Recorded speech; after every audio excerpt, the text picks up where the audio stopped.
Hi guys, তোমাদের সঙ্গে একটা ছোট ভিডিও শেয়ার করছি। এখন আমরা যাচ্ছি রানীগঞ্জের কাছাকাছিতেই, বেশ ভুলুয়ে। তো তোমরা নামটা খুব শোনা, কারণ ভুলুয়ে মা অষ্টমীর খ্যানটা আগের বছর কখন হবে সেটা এবছর বলে দেয়, আর কখন পুজো হবে সেটা বলে দেয়। আর তোমরা দেখতেই পাচ্ছ এখন আরতি হচ্ছে। তো আমরা সবাই দাঁড়িয়েছি, এখন 9:45 বাজছে। 9:45টার সময় আমরা এসেছি, আরতি হচ্ছে, ওখানে ধূপ দিচ্ছে। দিয়ে আমরা প্রণাম করছিলাম। দিয়ে আমাদের দাদাভাই এবার ধূপ দেবে ভেতরে।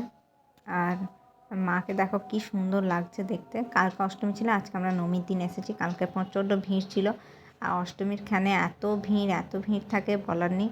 আর পুরো মানে মন্দিরে ঢোকাই যায় না, এত ভিড় থাকে বেশ অষ্টমীর খানে। তো আর বাইরেটা দেখাচ্ছি, খুব সুন্দরভাবে সাজানো হয়েছে মন্দিরটা। আর এখন তো বেশি লোকজন নেই, কম লোকজন আছে। আর অষ্টমীর দিনে অনেক লোকজন থাকে, পা ফেলারও জায়গা থাকে না, পা রাখার জায়গা থাকে না। তারপরে পুলিশময়, মানে এত যেন ঝগড়া ঝামেলা না হয় সেই জন্য প্রচুর পুলিশ মানে গার্ড থাকে। আর দিয়ে আমরা এবার বাড়ি যাচ্ছি। এই পর্যন্ত এই ব্লগটা ভালো লাগলে সাপোর্ট করো, অনেক ভালোবাসা দিও।